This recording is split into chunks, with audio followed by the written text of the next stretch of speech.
రాష్ట్రంలో 17 ఎంపీ స్థానాలను బీజేపీ కైవసం చేసుకుంటుందని ఆ పార్టీ మెదక్ అభ్యర్థి రఘునందన్ రావు అన్నారు. కాంగ్రెస్, బీఆర్ఎస్ పార్టీలు చీకటి ఒప్పందాలు చేసుకున్నాయన్నారు.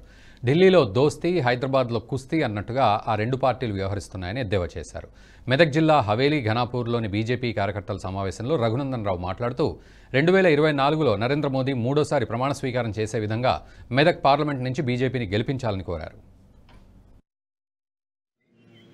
ఈ దేశంలో తట్టుకోవడం చేతగాక కొన్ని రాష్ట్రాల్లో ఉన్నటువంటి పార్టీలు అధికారికంగా పొత్తులు పెట్టుకుంటున్నాయి, కొన్ని రాష్ట్రాల్లో ఉన్న పార్టీలు అనధికారికంగా పొత్తులు పెట్టుకుంటున్నాయి.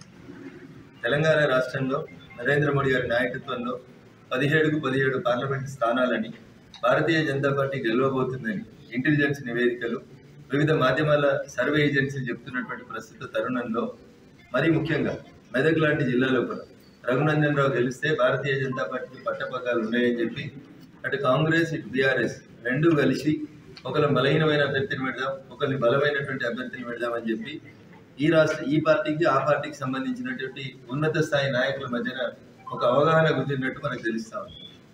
అందుకని మీడియా మిత్రుల ద్వారా నేను ఆ రెండు పార్టీలు కూడా చెప్పదలుచుకున్నాను. మీరు ఇద్దరు కలిసి వస్తారా, ఇంకొన్ని నన్ను కలుసుకొని వస్తారా, నాకు సంబంధం లేదు. కానీ మీరు ఎందరినీ కలుపుకొని వచ్చినా తెలంగాణ రాష్ట్రంలో 17కు 17 స్థానాలు భారతీయ జనతా పార్టీ గెలుస్తుంది.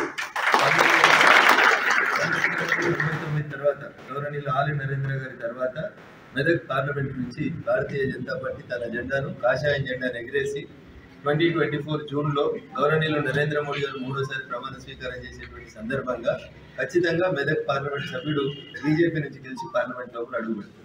కాబట్టి కాంగ్రెస్, బీఆర్ఎస్ పార్టీలకు రెండింటి కూడా నేను చేసేటువంటి హెచ్చరిక, దొంగ రాజకీయాలు కలిసేది ఉంటే ఇద్దరు కలుగురు, మాకు చాతనైతే లేదు మేము ఇద్దరం కలిసి కొట్లాడతామని చెప్పి నేరుగా చెప్పుకుంది. కాబట్టి చీకటి మంతనాలు చేస్తూ ఉన్నారు, రాత్రిపూట కలుస్తూ ఉన్నారు. అట్లాంటి ప్రయోగాలను మానుకోండి. తెలంగాణ సమాజం చైతన్యవంతమైంది. ఈ సందర్భంగా రెండు పార్టీల నాయకులకు కూడా, రాష్ట్ర నాయకులకి, కింది స్థాయి నాయకులు పాపం అమాయకులు కొట్లాడుకుంటున్నారు, కాంగ్రెస్ వాళ్ళు, బీఆర్ఎస్ వాళ్ళు. కానీ పట్టణంలో మాత్రం చీకటి కూడా ఒప్పందాలు అవుతున్నాయి. ఆ ఒప్పందాలని త్వరలోనే మీడియా ముందు బయట పెడతామని చెప్పి.